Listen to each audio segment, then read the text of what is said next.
हैं। मेरे भाई बहन याद रखना, बहुत साधना करते हैं, अनेक प्रकार से अपने अपने इष्टों का नाम जप करते हैं। अगर आप उपासना मार्ग में हैं तो आप अपने इष्ट से बहुत प्रेम करो, आप अपने इष्ट की बहुत आराधना करो। इष्ट आराधना तुम्हें आध्यात्मिक जगत की डगर पर ले जाएगी। और वहाँ पर फिर उन्होंने देखा है और रहने लगे हैं। देवता लोग किरातों के वेश में आते हैं, लेकिन सुर स्वार्थियों के हाथ से बनी हुई झोंपड़ी में रहना ठाकुर जी को बहुत पसंद नहीं आया। लखन लाल जी ने जब अपनी स्नेहल हाथों से पर्ण कुटियों का निर्माण किया तो ठाकुर जी अब पर्ण कुटियों में रहते हैं। और वहाँ लखन भैया वनवासी लोग आते हैं, वो बेर लाते हैं और सुंदर सुंदर दोनों में फल लेकर आते हैं। और वो बस ऋषि का जीवन जैसा होता है, आप सब जानते होंगे मेरे भाई बहन, एक अद्भुत जीवन होता है। बस धातु के पात्रों को छूते नहीं हैं, केवल प्रकृति के साधनों से अपना जीवन यापन करते हैं। कहीं बेर की गुठली पड़ी हुई है, कहीं पत्ते पड़े हुए हैं, कहीं पानी पीने की एक मटकी रखी हुई है। और उस झोंपड़ी में भी राम जी इतने प्रसन्न है। मेरे भाई बहन याद रखना, अगर परिवार में प्रेम होता है ना तो झोंपड़ी में भी स्वर्ग बन सकता है। और अगर परिवार में प्रेम नहीं है ना तो बहुत बड़े बड़े प्रासादों में भी विषाद भरा रहता है। बाप बेटे से नहीं बोलता है, बहू सास से नहीं बोलती है, पति पत्नी आपस में नहीं बोलते हैं। हाँ, कई लोग तो होता है, हम लोगों ने तो गांवों में देखा है कि दादाजी की उम्र 60 साल की हो गई और बस 60 साल में भी झगड़ा जारी रहता है। 60 साल में भी पता नहीं ऐसा क्या, भगवान जाने कि क्या है दुनिया। और मजे की बात है, कई लोग ऐसे होते हैं कि झगड़ा होते ही बोलना बंद करते हैं। जबकि मेरा मानना ऐसा है कि झगड़ा लड़ लेना, पीट लेना ये कोई गुनाह नहीं है, लेकिन बोलना बंद मत करो, क्योंकि बोलना बंद करने से सुलह का दरवाजा बंद हो जाता है। कम से कम प्लीज, अगर किसी से कोई जरूरी नहीं है कि आप हमारे विचारों से सहमत हो, यहाँ सबकी अपनी निजता है, लेकिन बोलना बंद मत करना। वरना कई लोगों को मैंने देखा है, बस थोड़ा झगड़ा हुआ कि बोलना बंद है। और पति पत्नी का तो जीवन भी ऐसा होता है, दोनों आपस में साथ रहते हैं। सर्दियों के दिन फिर भी वो माता जी बेचारी सुबह 5 बजे उठ जाती है और जैसे ही फिर वो अघाना चलाती है तो वो भैया भी, दादाजी भी आ जाते हैं और वो अग्नि सेकने लगते हैं। और अब जानते हो सुबह का समय तो ब्रह्म बेला होती है, पता नहीं किन्हीं विचारों में खोए हुए रहते हैं। और खोए क्या होते हैं कि अकस्मात एक जो अग्नि का वो है थोड़ा सा तिनका, वो उसके खादी की धोपती में जाके लगता है। और लगता है तो पुरुष बेचारा अग्नि सेकता रहता है, उसका ध्यान कहीं दूसरी जगह होता है, वो कहीं दूसरी तरफ झांकता रहता है। और नारी की दृष्टि तो उसके ऊपर है, उसको पता है कि इसकी धोपती चल रही है, लेकिन बता नहीं सकती क्योंकि बोलना बंद है। आपस में बोलते नहीं हैं, बहुत बातें होती हैं। फिर उसके बाद में फिर जब वो ज्यादा बढ़ने लगता है ना उसका आकार, तो रास्ता तो हमारी बात, फिर वो पत्नी कहती है उसको, वो कहती है कि मैंने तो आग जलाई है, किसी की धोती जलाई, इसमें मेरा क्या दोष। मैंने कहीं धोती थोड़ी जलाई, मैंने तो आग जलाई है। याद रखना, लोग बोलते तो हैं लेकिन बहुत कुछ खोने के बाद में जीवन खत्म हुआ तो जीने का ढंग आया, सम्मा बुझ गई तो महफिल में रंग आया। बाप, ऐसा संबंध ये समय हमेशा रहने वाला नहीं है। जीवन को खो मत, जीवन को जियो। पूरा जीवन जानने में लगा दोगे तो जियोगे कब? इसलिए बहुत प्रेम से जियो, बहुत आनंद से जियो मेरे भाई बहन। जीवन जीने लायक है, अगर जीना आ जाए तो। हर चीज में नशा है, अगर पीना आ जाए तो। सब कुछ नशा में है साहब, आनंद है, ब्रह्म बरस रहा है हमारी दुनिया में। तो हमारे मनुष्यों का तो दर्शन भी इतना अद्भुत है कि ब्रह्म बिल्कुल आपूरित है, पूरे जैसे समुद्र में जल के अतिरिक्त और कुछ भी नहीं है, उसी प्रकार इस पूरे ब्रह्मांड में सिवाय ईश्वर के कुछ नहीं है साहब। अगर दूसरा दिखता है तो वो तुम्हारी आंखों की कमजोरी है। अगर आपके पास में वो दृष्टि पैदा हो जाए तो सब ब्रह्म में ही बरत रहा है। इसलिए ब्रह्मार्पणम ब्रह्म अभी ब्रह्मग्नो ब्रह्मणा होतम ब्रह्मोपतेन गंतव्य ब्रह्म कर्म समाधिना, भगवत गीता। सब कुछ ब्रह्म है, करता भी वही है, भोक्ता भी वही है। बालक बन के रोबण लाग्यो राखण वाली माता तू, कैस्यो खेल रचो मेरे दाता, जहां देखूं वहां तू को तू।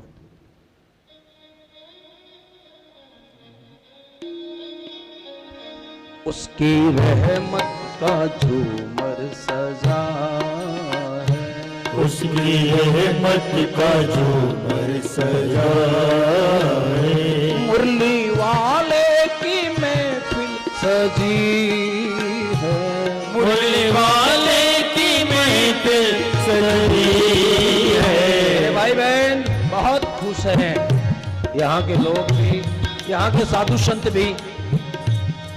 कोई विधानसभा जाता है, कोई लोकसभा जाता है, लेकिन कई लोग वहां तक नहीं पहुंच पाते हैं, लेकिन उनको शोक सभा में जाना पड़ता है। और मेरे भाई बहन, मुझे प्रसन्नता है, ना ये लोकसभा है, ना विधानसभा है, ना शोक सभा है, ये धर्म सभा है। आप धर्म सभा में बैठे हो और इसमें अनुभूति होगी अगर आपकी श्रद्धा अगर खुली हुई है तो।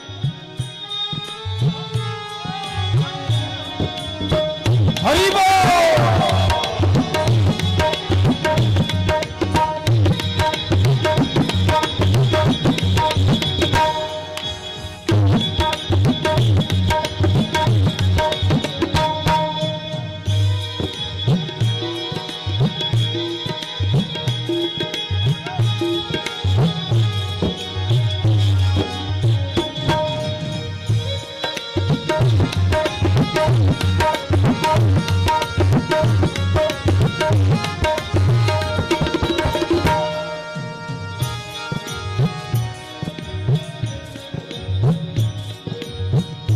मुझको महसूस ये हो रहा है, मुझको महसूस ये हो रहा है, मुझको महसूस ये हो रहा है, मुझको महसूस ये हो रहा है।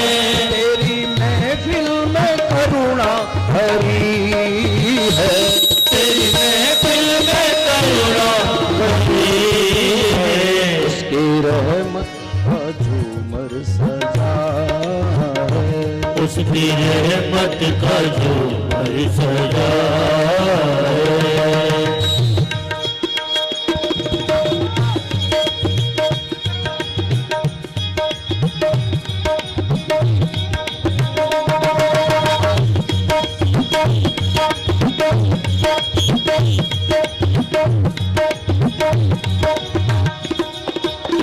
कोई पूछता है धन माल कितना है, कोई पूछता है परिवार कितना है, लेकिन साधु पूछता है परमात्मा से प्रेम कितना है।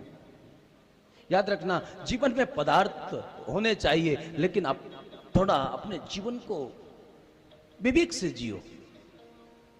राम और सीता लखन झोपड़ी में रहते हैं, लेकिन गोस्वामी जी ने उपमा दिया जैसे इंद्र कोई बैकुंठ स्वर्ग में रह रहा हो।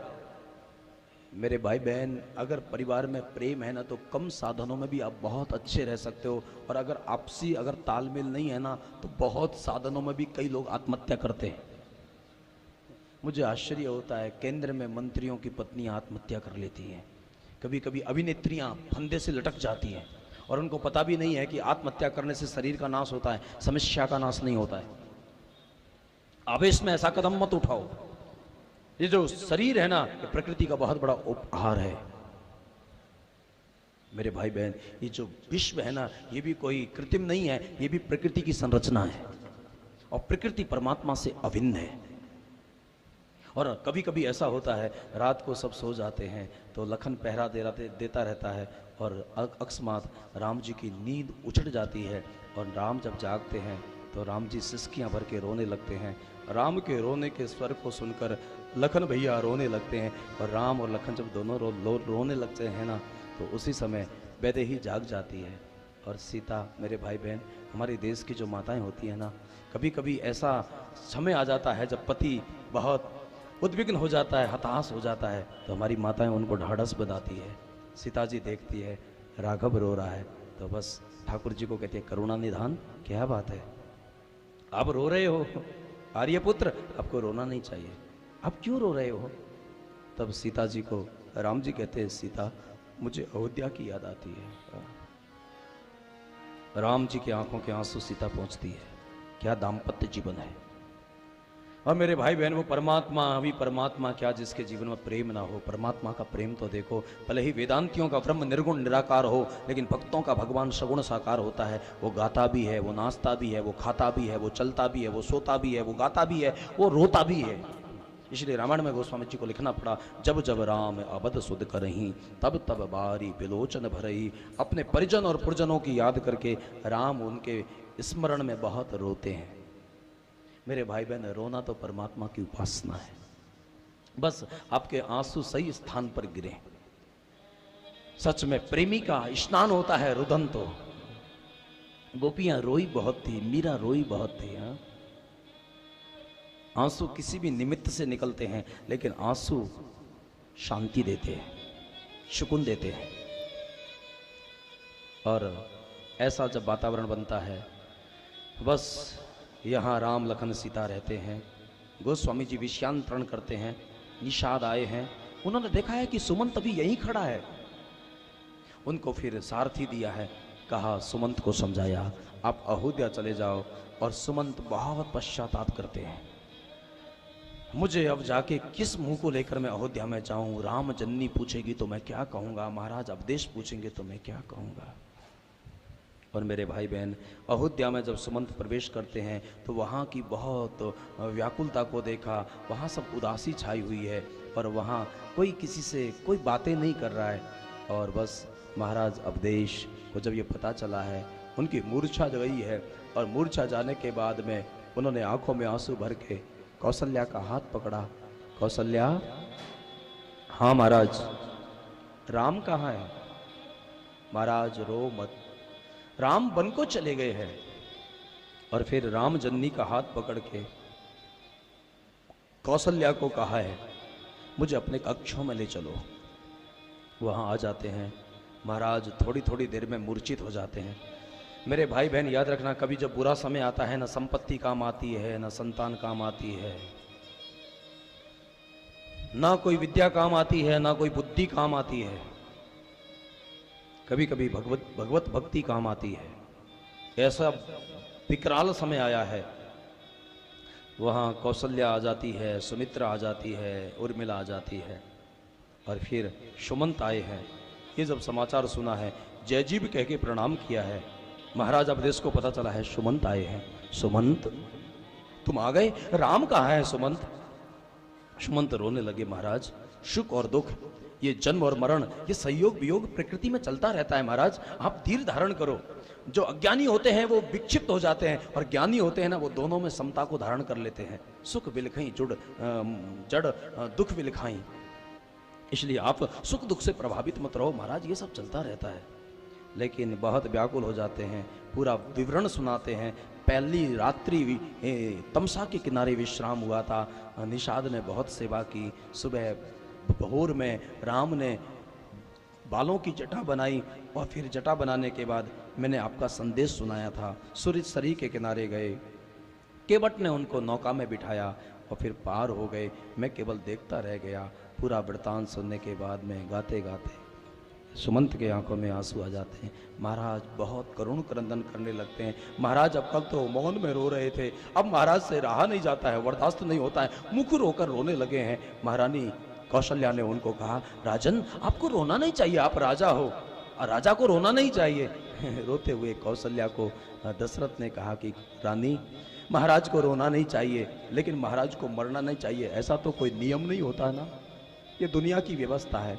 कौशल्या एक बात याद रखना, मुझे लगता है कि अब मैं जी नहीं पाऊंगा। हा राम, हा लखन, हा वैदेही। मेरे भाई बहन याद रखना, व्यक्ति जब मृत्यु की सैया पर होता है ना, उसके जीवन की रील एक चलती रहती है और फिर उसको वेदना होती है। इसलिए कोई व्यक्ति भले ही परमात्मा के अस्तित्व को स्वीकार ना करे, लेकिन मरने के कुछ घंटे पूर्व उस व्यक्ति को परमात्मा के अस्तित्व को स्वीकार करना ही पड़ेगा, दूसरी कोई व्यवस्था नहीं है। आंखों में आंसू बहने लगते हैं। और महारानी कौशल्या, महाराज अब धैर्य धारण करो, पूरा समाज एक जहाज में बैठा हुआ है और उस राम विरह के समुद्र से पार होना है, आप उसके कर्णधार हो। महाराज अगर आपको कुछ हो गया तो पूरी अयोध्या अनाथ हो जाएगी। महारानी बहुत कुछ समझाती है, लेकिन महाराज अवधेश रोते रोते कौशल्या को, मेरे भाई बहन उर्मिला से ये दुख देखा नहीं जाता है, आंखों के आंसू पोंछते हुए अपने कक्ष में चली जाती है। एक कोने में उनके चरणों के पास में सुमित्रा बैठी है, कौशल्या उसको समझा रही है, पास में सुमंत बैठे हैं। क्या हालात हो जाते हैं। और ऐसी हालत में महाराज अवधेश व्याकुल होने लगते हैं। कौशल्या एक काम करना, मुझे ऐसा लगता है अब मैं जीऊंगा नहीं। कौशल्या मैं दुनिया को एक बात सिखाना चाहता हूँ, इस दुनिया में भले ही ईश्वर का बाप ही क्यों ना आए, कर्म उसको भी भोगना पड़ता है। यहाँ कौशल्या कर्म की गति बहुत गहन है, इसलिए बहुत व्यक्ति को कर्म से बचने का कोई चारा नहीं है। बस मुझे कहीं ऐसा लग रहा है कि मुझे एक बात स्मरण हो रहा है, हाँ कौशल्या, मुझे याद आई। एक बार मैं जब शब्द वेदी बाण चला रहा था, उस समय मेरे से श्रवण की हत्या हो गई थी। उनके माँ बापों ने मुझे जो श्राप दिया था, मुझे लगता है कि वो आज सच होने जा रहा है। कौशल्या, इस दुनिया में कर्म से बचने का कोई चारा नहीं है। करतार के पिता को भी कर्म भोगना पड़ता है। और बहुत घटना को सुनाते सुनाते व्याकुल हो जाते हैं, राम का स्मरण करते हैं, कौशल्या को सुनाते हुए सीता का स्मरण करते हैं और कहते हैं, कौशल्या मुझे लगता है कि अब मुझे कोई लेने के लिए पिशाच आए हैं, मैं देख रहा हूँ। महाराज ऐसा मत बोलो परमात्मा के लिए, अच्छा नहीं लगता है। आप ऐसा मत, आंखें बंद कर लो महाराज, आप ऐसा मत बोलो महाराज, मैं आपके पास हूं ना, मैं हूं ना आपके साथ, आपको डरने की कोई बात नहीं है। और महाराज की स्थिति, और महाराज की आंखों में आंसू बहने लगे हैं। महाराज आप इतने दुखी क्यों हैं? और कौशल्या को महाराज दशरथ ने कहा, कौशल्या मैं एक प्रार्थना करना चाहता हूँ। मुझे अब ऐसा प्रतीत होता है कि मेरे शरीर में चेतना नहीं रहेगी, इसलिए मैं जाते जाते मेरी अंतिम इच्छा करना चाहता हूँ। तो मेरे मरने के बाद में विधि विधान से भरत को गादी दे देना। भरत को कहना कि बेटा रघुकुल में जन्म लिया है, बड़े वंश में जन्म हुआ है, तो कुछ सहना पड़ेगा। जो भी विधान सहवाए वो सह लेना बहुत, लेकिन राजनीति को मत भूलना। और कौशल्या मेरे मरने के बाद में सरयू के किनारे चिता बनाना, लेकिन एक काम करना, मेरे मृत शरीर को कैकई को छूने मत देना। कुछ भी है कौशल्या, कैकई ने मेरे निर्दोष राम को बिना अपराध के वन भेजा है। कौशल्या कैकई को मेरा ठाकुर, मेरा परमात्मा क्षमा नहीं करेगा। क्या हालत हो जाते हैं जीवन के। ये चक्रवर्ती सम्राट की हालत तो देखो, हम थोड़ी थोड़ी संपत्ति पर इतराने लगते हैं, और मेरे भाई बहन ऐसी हालत हो जाती है, बस बिल्कुल बार बार जब स्मरण होता है तो हा राम, हा लखन, हा सीता।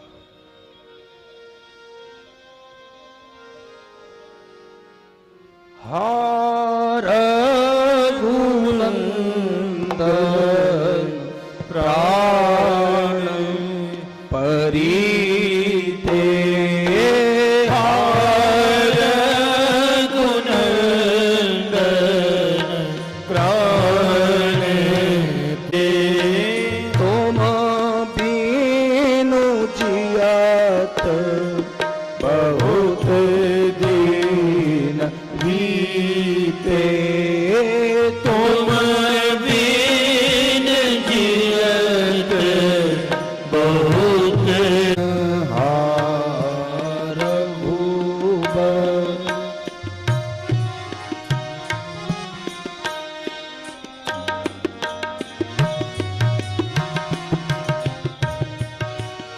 कौशल्या आंखों के आंसू पहुंचती है, शिराने पर बैठ जाती है, और फिर थोड़ी थोड़ी देर में राम, सीता, लखन का स्मरण नाम ले लेके, और अब महाराज को ऐसा लगा है, भभकता है, तो वो चेतना आई है। महाराज एकदम ऐसा लगने लगा कि स्वस्थ हो गए। महाराज ने अपने हाथों को जोड़ लिया, सामने सुबंत को देखा है, ये मेरा सेवक था, पूरे जीवन इसने मेरे सचिव का काम किया है। पास में सुमित्रा को देखा, ये मेरी अर्धांगिनी है। पास में कौशल्या को देखा, बाप अंत में कोई चारा नहीं है। राम राम कही, राम कही, राम तनु पर हर रघुबर बिरह, राम गए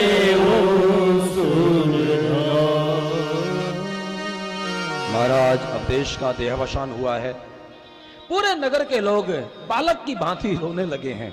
वशिष्ठ जैसे महाज्ञानी को पता चला है, शोक से व्याकुल हो गए हैं। और फिर जो वहाँ की व्यवस्था थी उसके अनुसार महाराज के शरीर को तेल में रखवा दिया है। आज एक भी संतान नहीं है उसके पास में।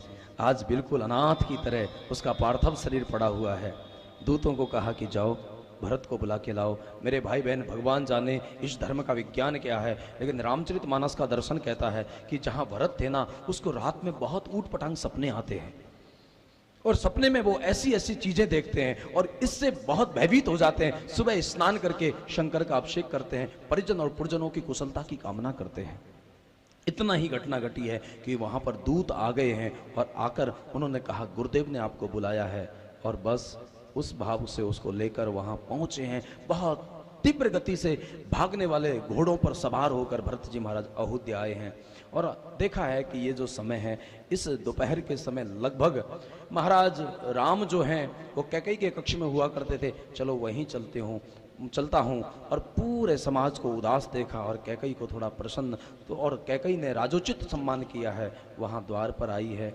और द्वार पर आने के बाद में उसका जो राजोचित सम्मान होने के बाद में फिर कुछ वार्तालाप होकर अपने नेहर की कुशलता को पूछा। वहां की कुशलता को सुनाने के बाद भरत जी महाराज ने कहा कि माँ वहां तो कुशल है, लेकिन यहाँ कैसा चल रहा है। तब कैकई ने कहा कि बेटा सब काज मैंने संभाल लिया है, लेकिन थोड़ा सा काम विधाता ने बिगाड़ दिया। ये मानवीय बुद्धि तो देखो, इसी को कैकई मती कहा गया है। हम जो करें ऐसा लगता है कि तात बात में सकल समारी, मैंने तो सारा काम अच्छा किया था, वही मंथरा सहाय विचार। मंथरा ने इस काम को बनाने में मेरा बहुत बड़ा सहयोग दिया था, लेकिन कछुक काज विद बीच बिगाड़ो, थोड़ा सा काम विधाता ने बिगाड़ दिया।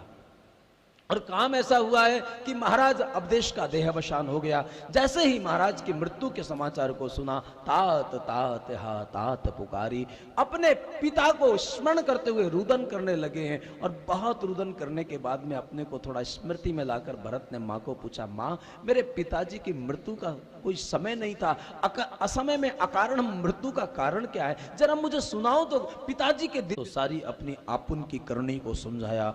और जैसे ही समझाया और सब राम बन की कहानी को सुना, भरते ही बिशरेहु पितु मरण सुनत राम बन गौन। जैसे ही सुना है कि पिताजी मरे हैं, इसका कारण राम जी का वनवास है और ये सब मेरे कारण हुआ है, ये सुनने के बाद तो भरत जी महाराज की जो मनोस्थिति हुई है, आपको पता है कोई व्यक्ति कितना भी दुखी हो, लेकिन दुख के बीच में ही अगर दूसरा कोई बड़ा दुख आ जाता है तो व्यक्ति पहले के दुख को थोड़ा हल्का हो जाता है, उसको भूलने लगता है। पिताजी के मरण को भूल गए, अब तो उसको एक ही दुख है कि राम बन चले गए, ये सब मेरे कारण हुआ है।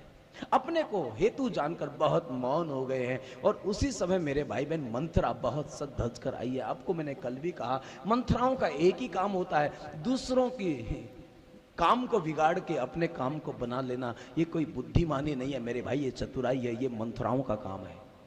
मंथरा ने यही किया, कैकई को विधवा बनवाया, कौशल्या को विधवा बना दिया, खुद श्रृंगार करके आई। और मेरे भाई बहन जैसे ही शत्रुघ्न ने देखा, लख ऋषि भरे हुए लखन लघु भाई गोस्वामी की रचना तो देखो, जब शत्रुघ्न के जीवन में प्रेम आता है तो लखन के शत्रुघ्न के लिए वो उपमा देते हैं, भरता अनुज लक्ष्मण पुंज भेटे। और जब उसको क्रोध आता है तो उसको लखन का अनुज कहते हैं। लख ऋषि भरे लखन लघु भाई, ऐसा प्रहार किया कि उसको ऐसा लात मारी कि उसका दांत टूट गया, उसका कुबर फूट गया। और वो परमात्मा को कहने लगी, अहि तेरे साथ सब बुरा क्यों करते हैं। मंथरा की सोच देखो बाप, लगभग मंथराओं को यही लगता है कि हम गलत नहीं कर रहे हैं, लगभग मंथरा की सोच यही है। इससे दुनिया के किसी भी पागल खाने में जाओ, कोई भी पागल अपने को पागल मानने को तैयार नहीं। ये एक है, मैंने कभी बुरा किया ही नहीं है। लगभग लोगों को पूछो ना, एक बार की बात थी, एक कोई दो आदमी थे, बेचारा अपना स्टेशन से कहीं जा रहे थे तो अपना नाश्ता का और रेखा देखते हुए फिर कहने लगा, कुछ बताने लगा। और थोड़ी देर के बाद में मित्र का हाथ छोड़ दिया। तो फिर सामने जो थी उस माता जी को लगा और उसको कहा कि आपको ये आता है। उन्होंने कहा हाँ मैंने ये पढ़ा है, आप मेरा रेखा देखो ना। और बस उसकी रेखा देखने के बाद में उसने कहा कि ओ क्या बताए, थोड़ा गंभीर हो गया। आपके हाथ में ऐसी रेखा है, आप सभी के साथ अच्छा करती हो, लेकिन कोई भी आपके साथ अच्छा नहीं करता है। बस इतना कहना हुआ महाराज का कि माता जी ने अपने रुमाल निकाल के रोना चालू हो गया। महाराज जिंदगी में कोई पहली बार मुझे समझ पाया है, लोग मुझे समझते ही नहीं है। माता जी कुछ भी कहो, आप सबके लिए अच्छा करती हो, लेकिन क्या करें, ये दुनिया है, आपके भाव को नहीं समझ पाती है। बस बहुत सारी बातें बताई और बताते बताते उनको तो अपना काम बनाना था। उन्होंने कहा कुछ भी है माता जी, आपके जीवन में सुख दुख तो चलता रहता है, लेकिन एक रेखा है बहुत लंबी है, आपका सबसे अच्छा गुण है कि आप बगैर खिलाए किसी को कुछ खाती नहीं हो। अब जब भी कुछ खाती है तो किसी ना किसी को कुछ खिला के खाती है। हाथ छोड़ दिया और फिर तो आप समझ सकते हैं भारत में ये चलता है ऐसा। हमारा देश तो देश ऐसा, कुछ भी कहो, यहां बहुत कुछ है, लेकिन लगभग लोगों को लगता है कि मैं बुरा नहीं कर रहा हूं। बाली रामचरितमानस का प्रसंग है, वो खुद पाप में जीता है, लेकिन राम को पूछता है, धर्म हेतु अब तरेहु गुसाई, मारेहु मोही व्याध की नाई। मुझको क्यों मारा? अधर्म में जीने वाला धार्मिक व्यक्ति पर प्रश्न उठा रहा है। कभी कभी व्यक्ति चरित्रहीन होता है, लेकिन दूसरों की चरित्र की बातें करता है। याद रखना मेरे भाई बहन, कुछ लोग है ना बोलते बहुत है, इसलिए वहां राम को हंसी आई कि मेरे बारे में कौन पूछ रहा है जो अधर्म में जीने वाला मुझे कह रहा है कि तुम धर्म की स्थापना के लिए अवतार लेते हो। मैं बैरी सुगरीब पियारा, कारण कबन ना तुम्हें मारा। मुझे क्यों मारा है? तब राम जी ने कहा, अनुज बधू भगनी सुत नारी, सुन सठ कन्या सम एचारी, इन्हीं कुदृष्ट बिलो कहीं जोही। अगर कोई व्यक्ति की वृत्ति ऐसी हो, इनको कोई कुदृष्टि से देखे तो उसको मारना भी धर्म है। राम अधर्म का आचरण नहीं करते, राम जो भी करते हैं, राम किसी को मारते हैं तो उसको मारना भी धर्म है। इसलिए कृष्ण का जो महाभारत है ना, एक जमाना था युद्ध में भी धर्म हुआ करता था। आज के लोगों की बुद्धि ऐसी हो गई कि लोगों ने धर्म को युद्ध बना दिया। एक जमाना था हमारे देश में जब धर्म युद्ध होता था, लेकिन युद्ध का भी एक धर्म होता था। इसलिए हमारे यहां युद्ध में से गीता निकली है। धर्म क्षेत्रे कुरुक्षेत्रे संवेता युद्ध सभा माम का पांडवाश्चैव किम अकुर्वत संजय, भगवत गीता का पहला श्लोक। और फिर वहां उस युद्ध को धर्म युद्ध कहा गया है। बड़ा प्यारा है हमारे ऋषियों का दर्शन, और बहुत जरूरी है समाज के अंदर। मैंने पहले भी कहा था कि कुछ लोग होते हैं जो वंदना की भाषा समझते हैं, लेकिन कुछ लोग बंदूक की भाषा ही समझते हैं।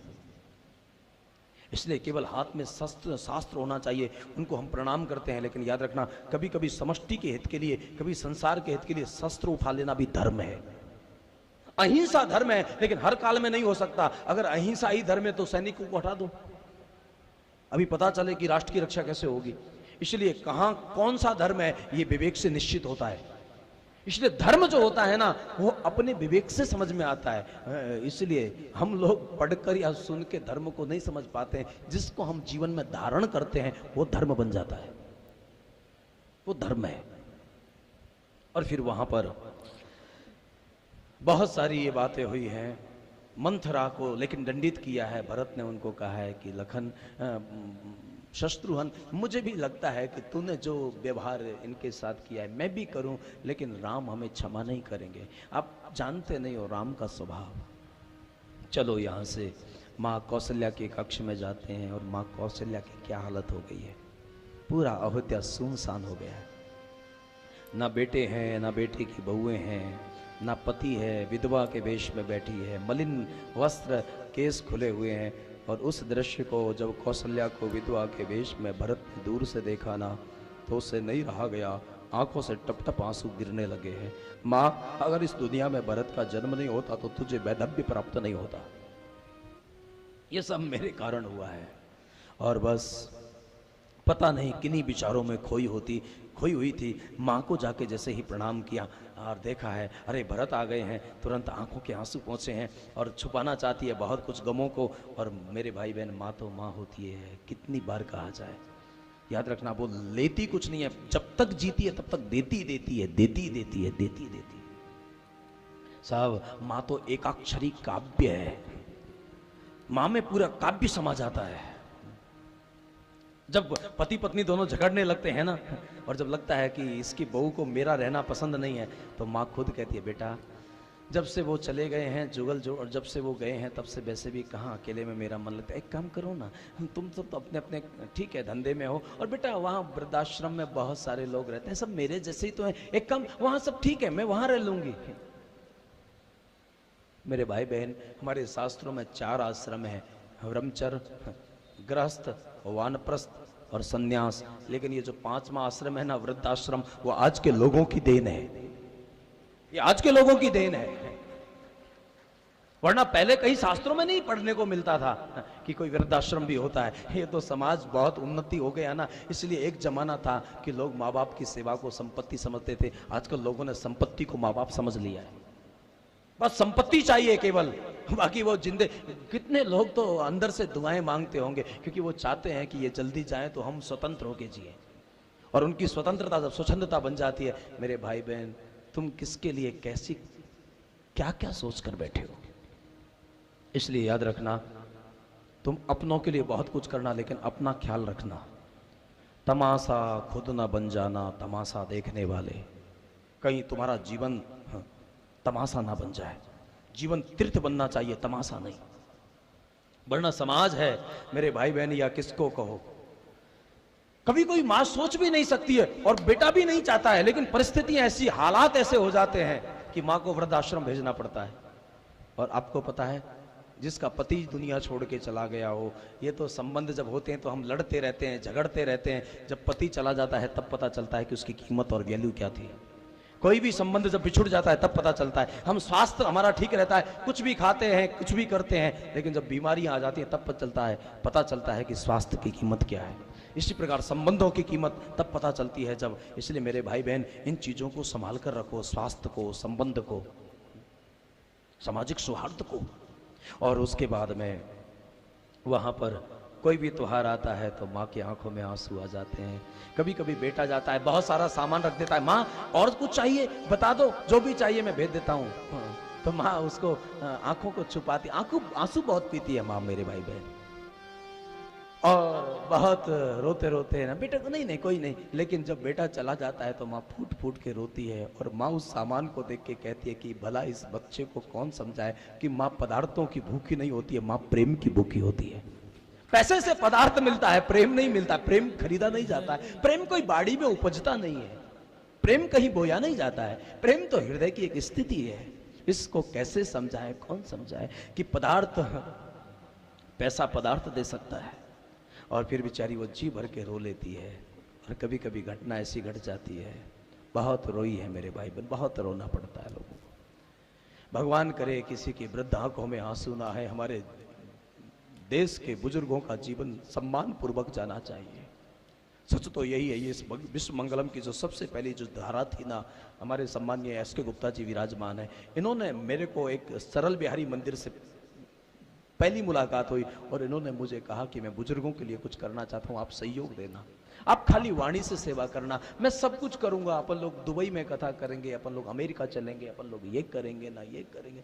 वो तो उनका स्वास्थ्य बिगड़ गया, बाकी तो सारे कागज भी तैयार हो चुके थे कि हमको वहां जाना है, वहां सब कुछ भी हो गया था, आपकी तैयारियां व्यवस्थित थी। भगवान ने आपको उस स्तर का व्यापारी बनाया था। उनकी बहुत तैयारी थी व्यासपीठ को लेकर। वो अब वो उनकी परिस्थिति है, वो कहीं जा नहीं सकते, कुछ करने, इसलिए थोड़ा सा रुकावट हो गई बाहरी यात्राओं में। फिर भी मेरे भाई बहन, हमारा देश ऐसा होना चाहिए कि बुजुर्गों के पास कोई जाके बैठे, उनके मन की जो अंदर दबा पड़ा है ना, उनके दिल की बात कोई सुने, उनको कोई वेदना ना हो, वो सम्मान से अपना बुढ़ापा जिए। और फिर उसके बाद में वो समय आता है,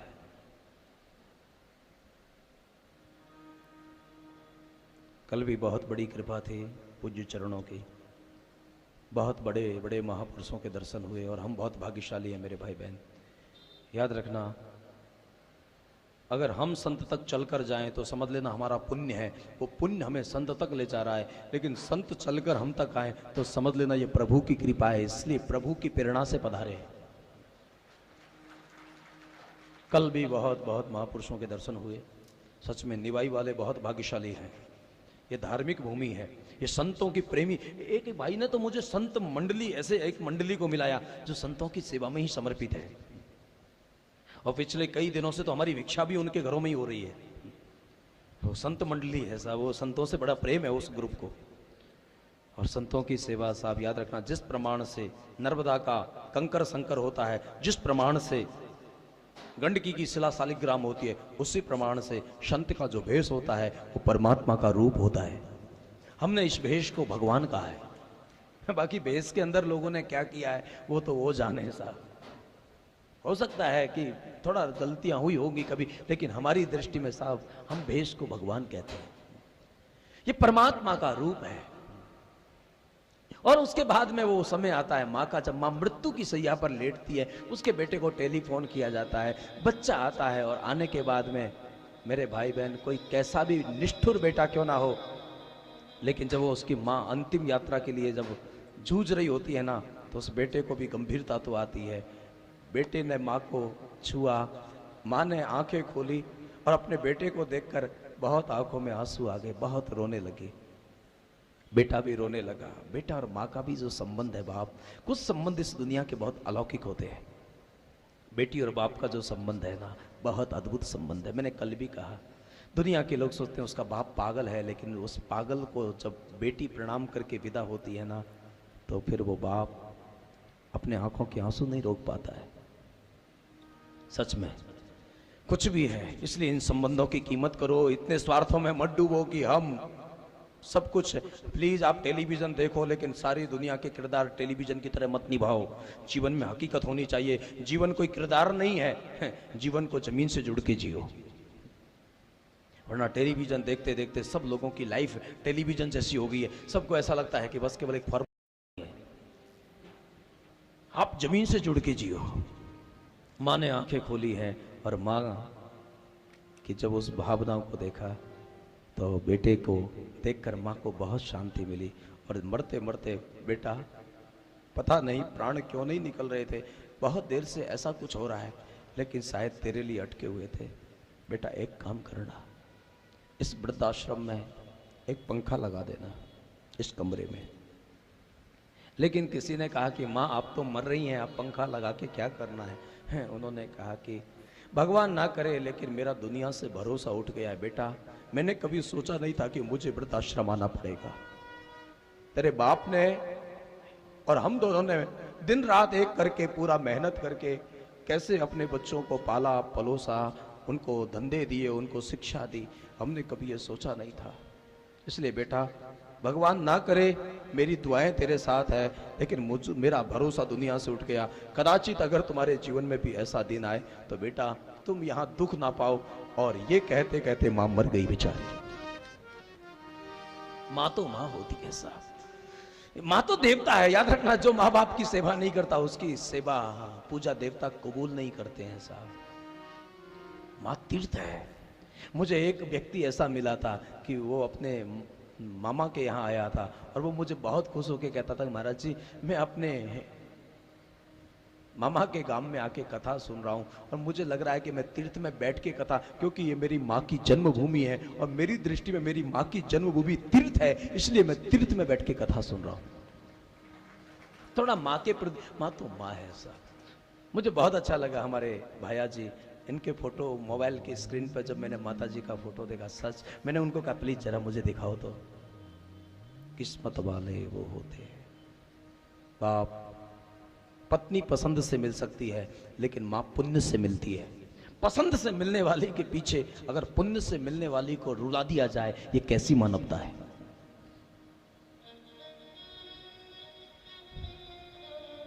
इसलिए आप माँ बाप का सम्मान करो। और फिर उसके बाद बहुत सारी बातें हुई हैं। भरत जी महाराज ने देखा, और कौशल्या माँ को बहुत ऐसा लगा है। कौशल्या ने भरत को अंक में भर लिया, और भरत रोते हुए कहने लगे कि माँ मैं सौगंध खा के कहता हूं, जैसे कि गौचारण भूमि को नष्ट करने का जो पाप होता है वो परमात्मा मुझे दे, अगर राम के वन गमन में मेरी सहमति हो तो।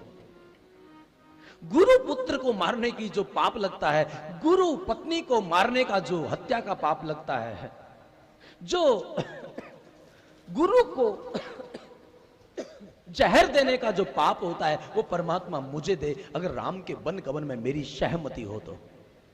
रोते रोते कहने लगे जो भूत और प्रेतों की पूजा करने वालों की जो दुर्गति होती है, शंकर मुझे वो प्रदान करे, अगर राम के वन गमन में मेरी सहमति हो तो। भरत को माँ ने अंक में लगा लिया, बेटा ऐसा ना बोलो भगवान के लिए, कौन नहीं जानता है भरत के राम प्रेम को। और उसके बाद फिर वहां देखा है, वशिष्ठ जी महाराज ने देखा अच्छा हुआ भरत वहां चले गए, वरना तो इस हृदय विदारक दृश्य को देख नहीं पाते। एक काम करो, महाराज के शरीर को तेल से बाहर निकालो, एक अर्थी बनाओ और एक विमान बनाया गया है। और फिर जब महाराज की अंतिम यात्रा, मेरे भाई बहन, मैं पुनः पुनः कहता हूँ, कितनी भी यात्राएं करो लेकिन जीवन की अंतिम यात्रा है, इसलिए उसकी तैयारी जरूर करना। आप सब मुसाफिर हो, आप कहीं भी यात्रा में जाते हो, बहुत तैयारी करते हो, प्लीज थोड़ा अंतिम यात्रा का ध्यान रखना। दो बातों को भूल मत, जो चाहत कल्याण, नारायण एक मौत को, दूजे श्री भगवान। जब अवध के लोगों को पता चला है महाराज का जनाजा निकला है, पूरा शहर उमड़ पड़ा है, सबके आंखों में आंसू हैं, शरीर के किनारे चिता बनाई है, भरत जी महाराज को वशिष्ठ महाराज समझा रहे हैं, सारा समाज रो रहा है। जो लोग किसी जमाने में दर्शन करने के लिए आए थे, आज वो जलता हुआ देखने के लिए आए हैं। महाराज की दाह संस्कार हो रहा है और पूरा जन सैलाब उमड़ गया है। और वशिष्ठ ने भरत को कहा, भरत बेटा शोक मत करो, आप मुखाग्नि दे दो, जो क्रिया बताई है शास्त्रों में उसका पालन करो। और भरत बस बहुत गंभीर हो जाते हैं, राम की स्मृति में बहुत विभोर हो जाते हैं और पिताजी को मुखाग्नि देते समय भरत बहुत कांपने लगते हैं। भरत वहाँ खड़े खड़े कुछ सोच रहे हैं, इतने में कौशल्या आई है और कौशल्या ने आकर वशिष्ठ का चरण छुआ है। वशिष्ठ महाराज ने आंखें खोली और खोलने के बाद में देखा कि कौशल्या मुझे प्रणाम कर रही है। पूछा, कौशल्या तू, क्या बात है बेटी? बस महाराज बहुत हो गया, मुझसे इससे ज्यादा बर्दाश्त नहीं होता है, जहां तक मेरी सीमा थी ना, अब मैं जीना नहीं चाहती हूँ, आप मुझे आशीर्वाद दो, मैं अपने पति के साथ सती होना चाहती हूँ। ओ कौशल्या, पति के साथ सती होने की बातें कर रही हो? भरत वशिष्ठ जैसे विद्वान व्यक्ति को भी यहाँ बोलना बहुत असमर्थ हो गया है, कोई शब्द नहीं बचे हैं। वशिष्ठ, लोग कहते हैं वशिष्ठ विद्वान है, लेकिन वशिष्ठ कोई निर्णय नहीं दे पा रहे हैं कि ऐसी स्थिति में मैं क्या बोलूं। और वशिष्ठ को कहना पड़ा, कौशल्या आपको जो भी करना है भरत को पूछ के करो। भरत ने सुना, माँ को लिपट गए, माँ मैं अपराधी जरूर हूं, मेरा कोई कितने जन्मों का पाप है, ये सब मेरे कारण हुआ है। माँ अगर भरत का जन्म नहीं होता तो राम को वनवास नहीं होता तो तुझे वैदव्य नहीं होता। माँ मैं मना नहीं करूंगा, सती होने की परंपरा उस काल में थी, लेकिन मैं एक निवेदन करना चाहता हूं, अगर तू सती होना चाहती है ना तो एक शर्त है कि तुझको, मुझको और शत्रुघ्न को गोदी में लेकर बैठकर, और अगर तुम उस सती के चिता में बैठ सकती है गोदी में लेकर तो मुझे कोई परेशानी नहीं है। और माँ अगर तुम ऐसा नहीं कर सकती हो ना तो मैं आपकी चरणों की सौगंध खा के कहता हूं कि 14 वर्ष के पहले मैं तुम्हें राम दर्शन कराऊंगा। माँ मैंने जरूर, मेरे से गलती है, लेकिन मैं इतना अपराधी भी नहीं हूं जितना आप मुझको समझ रही हो। माँ बस सबने समझाया है। कौशल्या वहाँ खड़ी रह गई है, वहाँ उसकी प्रदक्षिणा की गई है चिता की। मेरे भाई बहन क्या परंपराएं होती है हमारी संस्कृति में। और फिर महाराज को मुखाग्नि दे दी और बस होली की तरह महाराज का वो दाह संस्कार होने लगा है, सब जलने लगा है और सबके देखते देखते सब कुछ राख हो गया।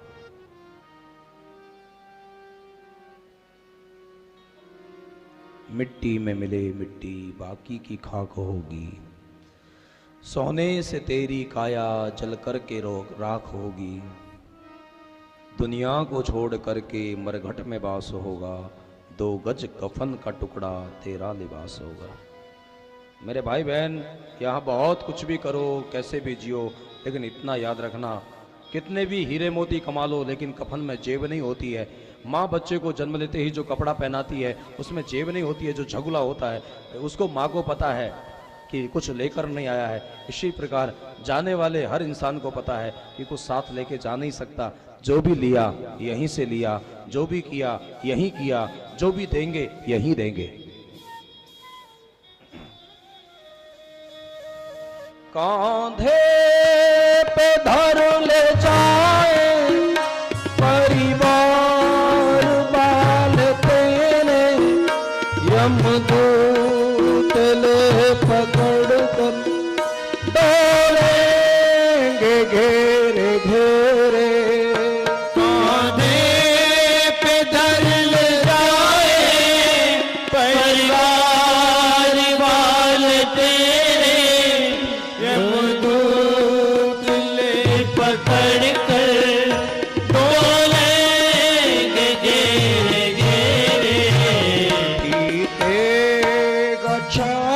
अपनी पीटेगा जाति अपनी, उनवा उदास होगा। तो बज कफन का टुकड़ा तेरा लिबास होगा। जाएगा जब यहाँ से कुछ भी न पास होगा। तो बज कफन का टुकड़ा तेरा लिबास होगा। जाएगा जब यहाँ से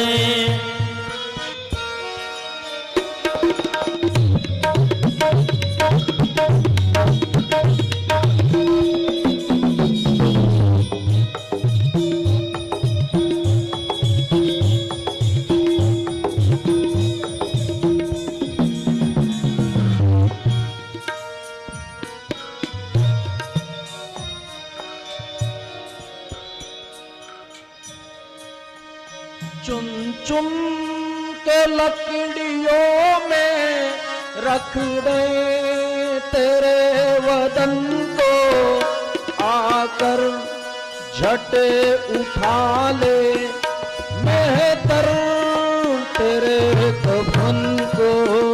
चुन चुन के लकड़ियों में रख दे तेरे बदन को, आकर के झट उठा ले मेहतर तेरे कफन को। दे देगा आग तुझ में, दे देगा आग तुझ में, बेटा जो खास होगा। तो गज कफन का टुकड़ा तेरा लिबास होगा। जाएगा जब यहाँ से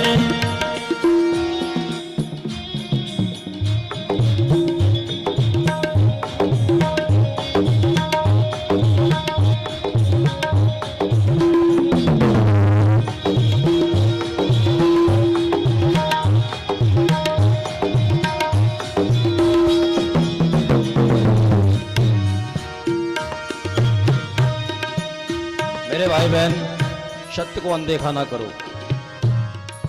ये जीवन का सत्य है। जातस्य ध्रुवो मृत्यु। और उसके बाद फिर भरत को हमारे ये रामचरितमानस की कथा आप सुन रहे हैं। और रामायण एक इतना अद्भुत ग्रंथ है। यहां लिखा है सिंहासन भूषण वसन अन्न धरण धन धाम, यानी पिता की मृत्यु होती है तो बेटा लुटाता है। रामायण का दर्शन तो देखो। और जब बेटे का जन्म होता है तो वहां बालकांड में लिखा था नंदी मुख सराद कर जात करम सब कीन, हाटक धेनु वषण मणि नृप विप्रन कह दीन। यानी बेटे का जन्म होता है, बाप लुटाता है, बाप का मरण होता है, बेटा लुटाता है। और हमारी संस्कृति यही कहना चाहती है कि अपने पुरुषार्थ से कमाई हुई संपत्ति को सस्ने समाज को समर्पित करने की जो व्यवस्था है, जो विधा है, उसको हमने दान कहा है। हम अपने सामर्थ्य, बेटे का जन्म होता है, पिता लुटाता है, पिता का मरण होता है, बेटा लुटाता है, क्योंकि संग्रहित संपत्ति पर समाज का अधिकार है। इसलिए हमें चाहिए कि हम इन परंपराओं का सेवन करें। और फिर वहाँ एक सभा को बुलाया है और सब देखे हैं, सभी अमात्य लोग बैठे हुए हैं। आज बस अयोध्या का जो दरबार है उसमें जो गादी है उस पर महाराज का मुकुट रख रखा है, सबकी गर्दनें झुकी हुई है।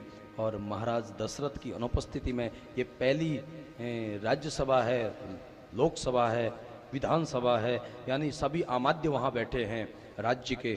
और बस महाराज दशरथ के अनुपस्थिति में वशिष्ठ जी ने जो भरत को समझाना प्रारंभ किया है।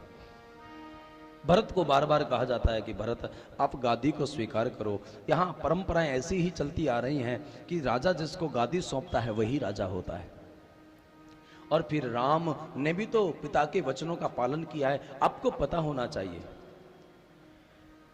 भरत राम के बारे में सुनते सुनते और वशिष्ठ जी महाराज राम के बारे में कहते कहते सजल नयन पुलक्यों मुनि राव। महाराज वशिष्ठ की आंखें भी बरसने लगी हैं राम के रूप के बारे में, सील के बारे में, स्वभाव के बारे में। और फिर सारे इस कहने के बाद में, भरत तू किसी को दोष मत दे, तुम इतना सोच क्यों करते हो?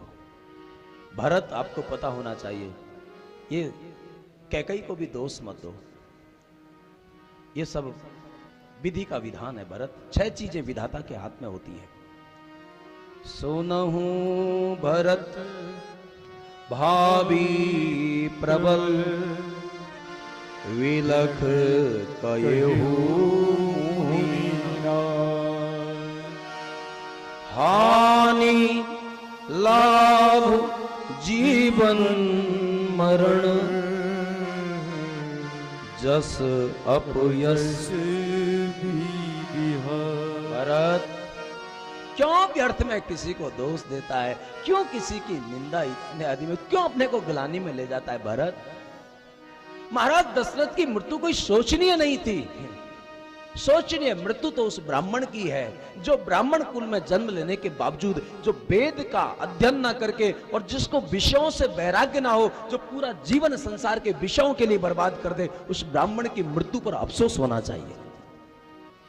जो हमारे ज्ञान जगत से जुड़ा हुआ है, जो शिक्षा जगत से जुड़ा हुआ है, लेकिन फिर भी जिसको विचार होकर बोध ना हो, ऐसे व्यक्ति की मृत्यु पर अफसोस होना चाहिए। भरत उस राजा की मृत्यु पर अफसोस होना चाहिए जिस राजा को नीति का ज्ञान ना हो और जिसको अपनी प्रजा प्राणों के समान प्रिय ना हो। भरत उस वैश्य की मृत्यु पर अफसोस होना चाहिए जिसने बहुत समाज से संपत्ति इकट्ठी की है व्यापार करके, लेकिन जो परमार्थ में ना लगाए और अतिथि का सम्मान ना करे और शंकर की उपासना ना करे। भरत उस शूद्र की मृत्यु पर अफसोस होना चाहिए जो बहुत ज्यादा बोलता है और जिसको ज्ञान नाम की कोई चीज नहीं है, खाली अपने को ज्ञानी मान के बस बैठा हुआ है, जो बहुत बहुत बाचाल है। भरत उस नारी की मृत्यु पर अफसोस होना चाहिए जो पति के विपरीत आचरण करके और जो स्व इच्छाचारणी बन जाए। उस ब्रह्मचारी की मृत्यु पर अफसोस होना चाहिए जो गुरु की आज्ञा की अवहेलना करे। भरत आपको पता होना चाहिए, भरत उस व्यक्ति वानप्रस्थी की मृत्यु पर अफसोस होना चाहिए जिसको संसार के भोगों से अभी भी रुचि लगी हुई है, जिसके शरीर से संसार छूट गया लेकिन मन में विषयों का चिंतन हो रहा है, उस व्यक्ति की मृत्यु पर अफसोस होना चाहिए। और उस सन्यासी के मृत्यु पर अफसोस होना चाहिए जिसको परमात्मा में प्रीति नहीं है। और मेरे भाई बहन, हर प्रकार से सोचनी उसकी मृत्यु है जो मानव शरीर को पाके परमात्मा का भजन न करे।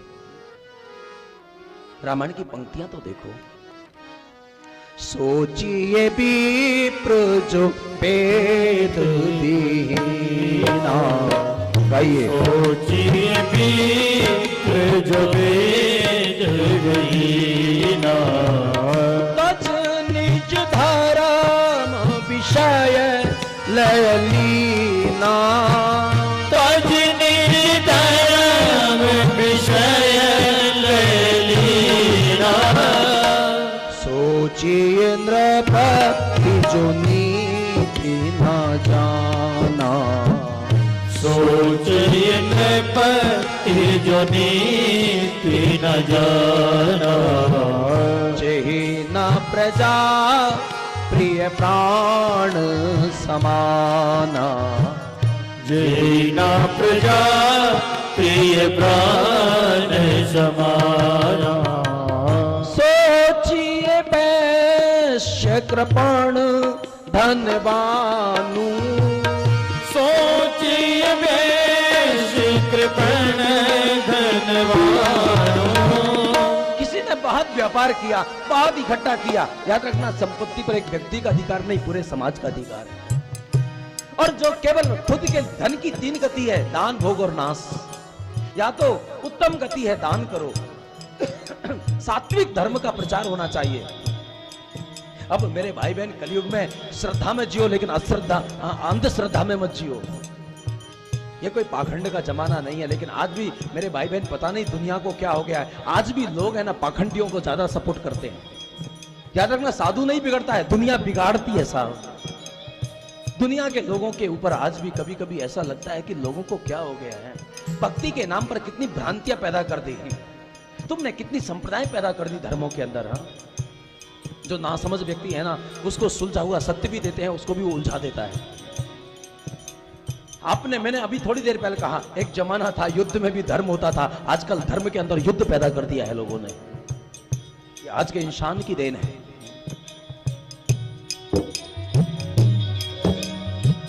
सोचिए वैश्य पण धनवानु, सोचिए वैश्य पण धनवानु, जो न अतिथि शिव भगति सुजानु, जो न अतिथि शिव भगति सुजानु, सोचिए नृपति जो नीति न जाना, सोचिए नृपति जो नीति न जाना। जिस राजा को राजनीति का ज्ञान नहीं है, उसका राज्य सलामत नहीं रह सकता है। जिसको अपनी प्रजा से प्रेम नहीं है, उस राजा की मृत्यु पर अफसोस होना चाहिए।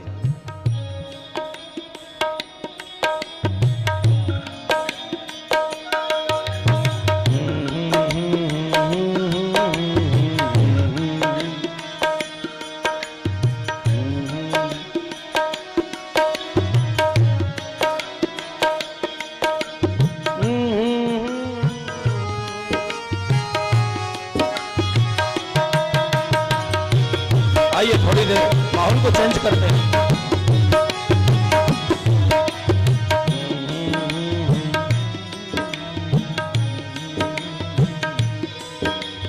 जो मैं ऐसो जानती प्रीत किए दुख हो, जो मैं ऐसो जानती प्रीत किए दुख हो, जो मैं ऐसो जानती प्रीत किए दुख हो, जो मैं ऐसो जानती प्रीत किए दुख हो। नगर टिडोरा पीटती प्रेम नगरियों को, नगर टिडोरा पीट जी प्रेम नगरियों को।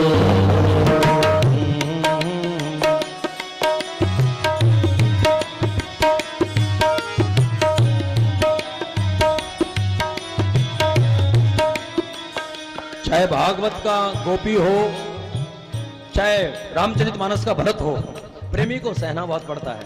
मीरा ने इन चीजों को गाया है। लेकिन याद रखना, मीरा कहती है, अगर मुझको पता होता कि प्रेम करने में इतना सहना पड़ता है, तो मैं लोगों को कहती कि इस मार्ग में मत जाना। ये मार्ग हर व्यक्ति के लिए सुलभ नहीं है। लेकिन हम भी क्या करें। हाँ, प्रियतम तो पहाड़ बसे मैं यमुना के तीर, प्रियतम तो पहाड़ बसे मैं यमुना के तीर। मेरे प्रियतम तो पहाड़ बसे मैं यमुना के तीर, प्रियतम तो पहाड़ बसे मैं यमुना के तीर। अब तो मिलना कठिन है पाव पड़ी जंजीर, अब तो मिलना कठिन है पाव पड़ी जंजीर। प्रियतम को पतियां लिखूं जो वो गए परदेश, प्रियतम को पतिया लिखूं जो वो गए परदेश। तन में मन में नैनन में वाकों का संदेश, तन में मन में नैनन में बातों का संदेश। कन्हैया कन्हैया पुकारा करेंगे, कन्हैया कन्हैया पुकारा करेंगे। न तो में ब्रिज की गुजारा करेंगी, लताओं में ब्रज की गुजारा करेंगे।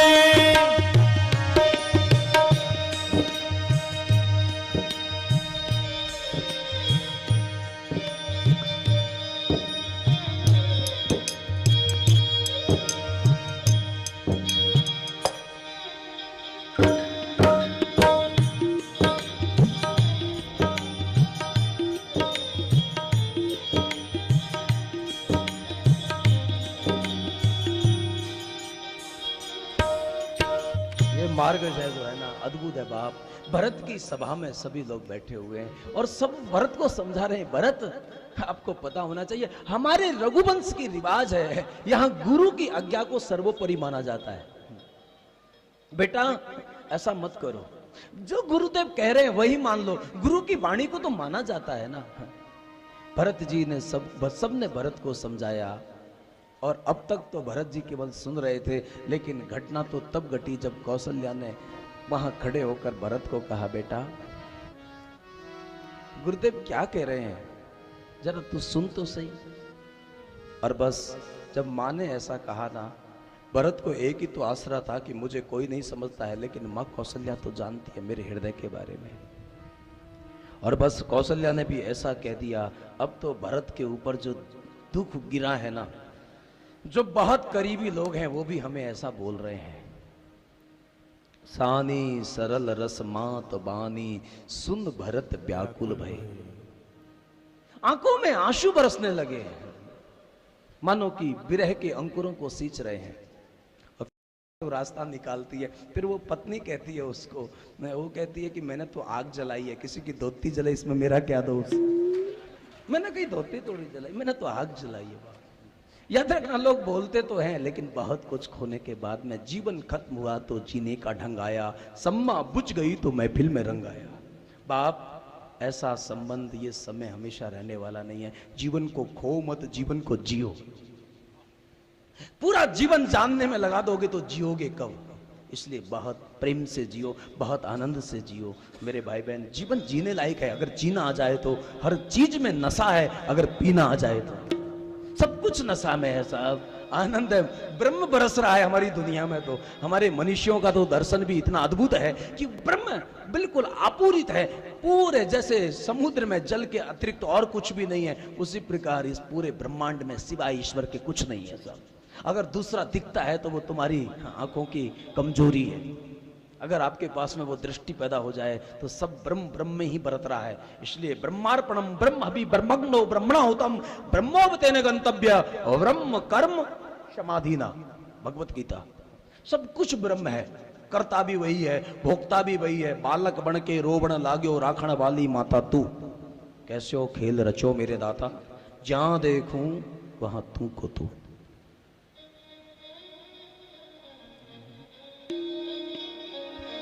उसकी रहमत का झूमर सजा है, उसकी रहमत का झूमर सजा है, मुरली वाले की महफिल सजी है, मुरली वाले की महफिल सजी है। भाई बहन बहुत खुश हैं, यहाँ के लोग भी, यहाँ के साधु संत भी।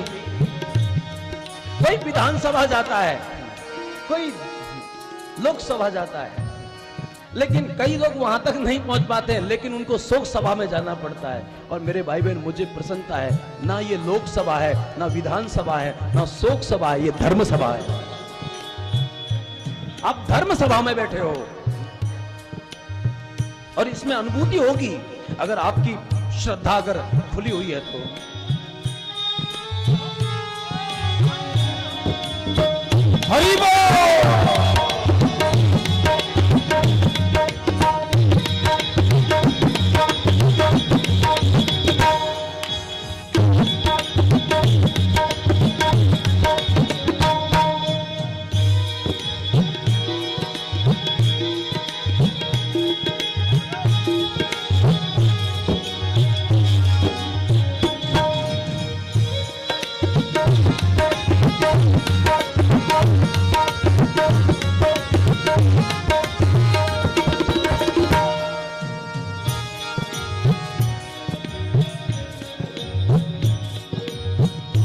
मुझको महसूस ये हो रहा है, मुझको महसूस ये हो रहा है, मुझको महसूस ये हो रहा है, मुझको महसूस ये हो रहा है।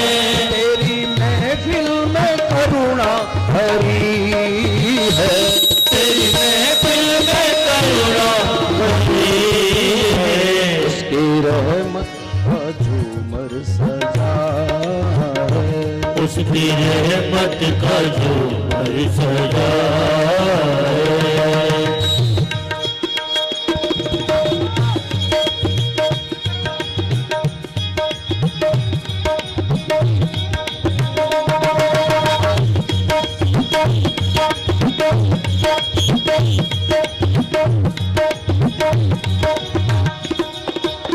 कोई पूछता है धन माल कितना है, कोई पूछता है परिवार कितना है, लेकिन साधु पूछता है परमात्मा से प्रेम कितना है। याद रखना, जीवन में पदार्थ होने चाहिए, लेकिन आप थोड़ा अपने जीवन को विवेक से जियो। राम और सीता लखन झोपड़ी में रहते हैं, लेकिन गोस्वामी जी ने उपमा दिया जैसे इंद्र कोई बैकुंठ स्वर्ग में रह रहा हो। मेरे भाई बहन, अगर परिवार में प्रेम है ना, तो कम साधनों में भी आप बहुत अच्छे रह सकते हो। और अगर आपसी अगर तालमेल नहीं है ना, तो बहुत साधनों में भी कई लोग आत्महत्या करते हैं। मुझे आश्चर्य होता है, केंद्र में मंत्रियों की पत्नियां आत्महत्या कर लेती हैं, कभी कभी अभिनेत्रियां फंदे से लटक जाती हैं, और उनको पता भी नहीं है कि आत्महत्या करने से शरीर का नाश होता है, समस्या का नाश नहीं होता है। आवेश में ऐसा कदम मत उठाओ। ये जो शरीर है ना, ये प्रकृति का बहुत बड़ा उपहार है। मेरे भाई बहन, ये जो विश्व है ना, ये भी कोई कृत्रिम नहीं है, ये भी प्रकृति की संरचना है।